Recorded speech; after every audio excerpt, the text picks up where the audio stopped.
This is Casey Hill doing my graduate presentation for the course Drinking Water and Human Health. My chosen topic is on Vibrio cholerae, a serious bacteria contaminant in many people's drinking water around the world. The bacterium Vibrio cholerae causes the illness known as cholera. There are between 1.4 and 4.3 million cases of cholera worldwide each year. Of those cases, between 28,000 and 142,000 people will die.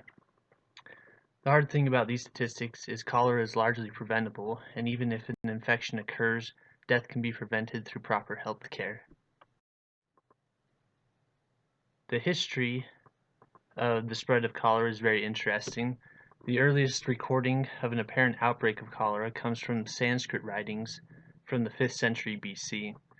It isn't until the 11th century that we have a firm account of a cholera outbreak. The most interesting part of all this is prior to the 19th century, cholera appears to be completely confined to the Indian subcontinent.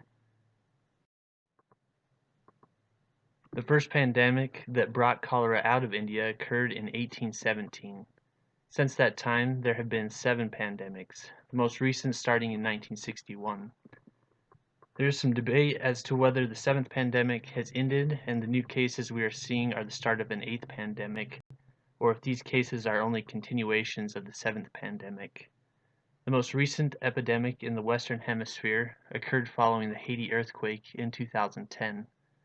While we often think of cholera as an illness of the 19th century, cholera is endemic in 50 countries worldwide. In the United States, problems with contamination of Vibrio cholerae is largely a problem of the 19th century and in some areas of the early 20th century. The bacteria arrived in the United States in the early 1830s. When cholera spread from continental Europe to England in 1830 and 1831, the New York Health Department had noticed that in Europe the disease seemed to ravage poorer sections of cities that had lower hygiene and overall cleanliness. They tried to convince people to clean up the city to prevent outbreaks, but they were largely ignored. By the time the city started putting quarantines in place and trying to clean up the city, 3,000 New Yorkers had died from cholera. The epidemic of the 1830s spread the disease along the eastern seaboard and as far west as Wisconsin. The epidemic in the United States of the 1840s further spread the bacteria from coast to coast. This was all thanks to the increase in western moving wagon trains and 49ers headed to the gold fields in California.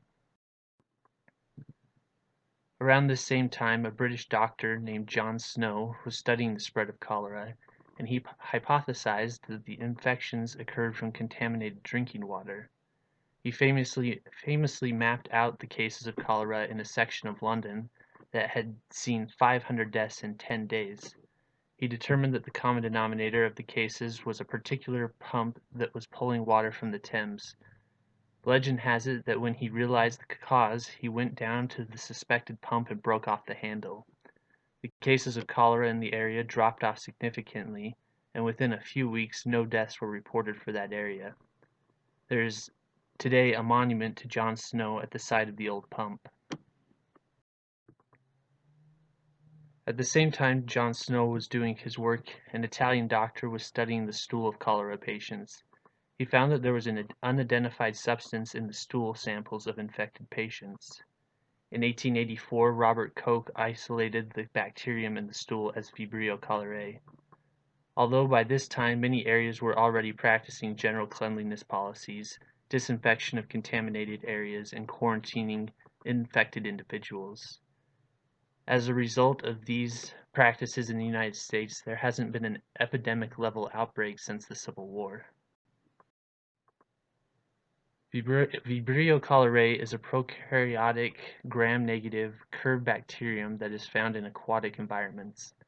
It grows well in salt water or warm water with high levels of nutrients. The bacterium can range from 1.4 to 2.6 micrometers in length. There are over 200 O serogroups of Vibrio cholerae that have been identified to date. However, only 2 of the serogroups actually pose a threat to human health.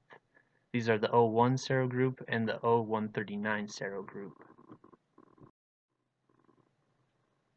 The O1 serogroup is divided into two types, classical and L-Tor. The classical type is believed to have caused the first 6 pandemics experienced in the world. However, it is possibly extinct. The classical type was last seen in an outbreak in the 80s in India and Bangladesh. L-Tor is now the dominant cholera threat to the world and is the cause of the 7th pandemic. There appears to be a newer version of L-Tor developing that is both resistant to antibiotics and it is better at surviving human and animal digestive tracts.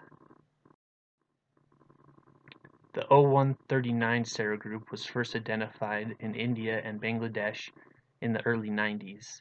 It possibly emerged from a gene transfer from the O1 serogroup and one of the many non-O1 serogroups. However, its occurrence has dramatically decreased in the face of the new, stronger L-Tor. O139 is also showing to be resistant to antibiotics. There are two types of transmission for these serogroups, primary and secondary. Primary transmission comes from people consuming water that is home to the Vibrio cholerae. This is a particular problem in the Indian subcontinent. The secondary transmission occurs when food or water is contaminated from a sick individual's bacteria-infested fecal matter and is then consumed by others. An asymptomatic patient can shed 1,000 bacteria per gram of stool, while a symptomatic patient can shed 1,000,000,000,000 bacteria per liter of watery stool. Knowing how the bacteria is transmitted and how many bacteria are shed in a patient's stool demonstrates the importance of drinking water source security. The infections are most deadly to children under the age of 5 years old. Infection rates are also higher in people with low acidic levels in their digestive tract. There is a study that has shown that infected people with the O blood phenotype have significantly more severe symptoms. In the cholera subcontinent of India, the O blood type is rare and it has been suggested that the cholera endemic area has selected against this blood group. However, in the modern era of pandemics, the prevalence of the O blood type in Latin America has caused severe problems for that region. It is believed that the prevalence of this blood type in Latin America has been the cause for the high rates of hospitalization during recent epidemics. If you have blood type O, there is good news. It appears that the blood type has a higher resistance to getting the infection, but if an infection does occur, symptoms seem to be amplified. The dose for infection in a healthy individual is about 1,000,000,000 cells, but for a person with a weaker immune system it only takes about 1,000,000 cells to cause an infection. The symptoms tend to appear within 12 to 72 hours of an infection. If the bacteria make it past the stomach acid of a patient, it establishes itself in the small intestine. In the small intestine, the bacteria begin to make the cholera toxin, and this toxin causes the symptoms associated with the illness.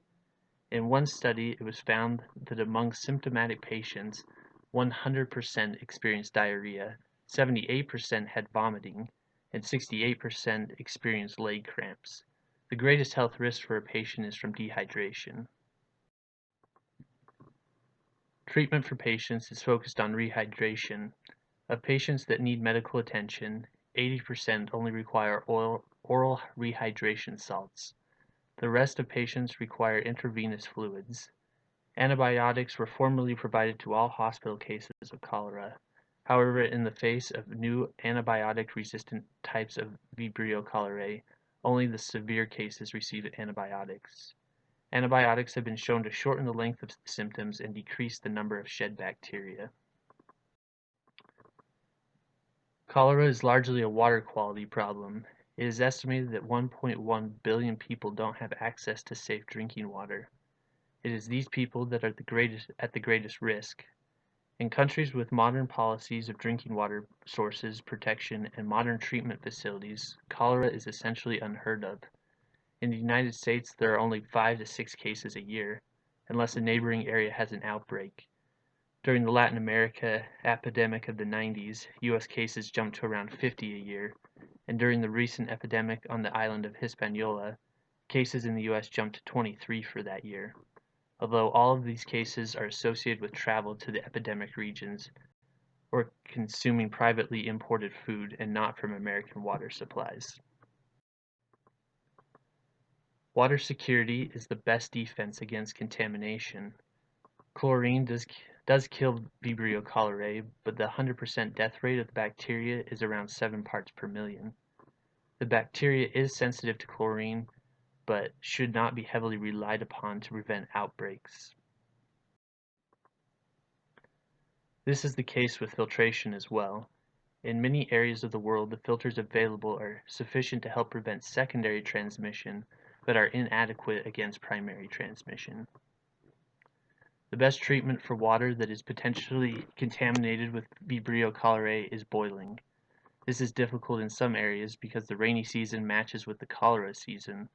During these seasons, it is hard for residents to have enough fuel for cooking and then boiling all their drinking water. For these areas, our goal should be figuring out a way to provide safe drinking water. Until safe drinking water is available to all, waterborne illnesses are going to continue. Having a strong medical system to treat the sick dramatically improve patients' odds. The World Health Organization believes that with proper medical aid to endemic areas, the death rate for cholera patients could drop to below 1%. Global education on drinking water security and boiling could also greatly reduce the number of cases of cholera. The tragedy of cholera today is that some areas still have death rates of 4 to 6% when cholera is both preventable and the symptoms treatable. While cholera is no longer a threat to the United States, it still affects a large number of the world's population. Our response should be to aid in global education and infrastructure development of water treatment and drinking water source security to help prevent further deaths from cholera.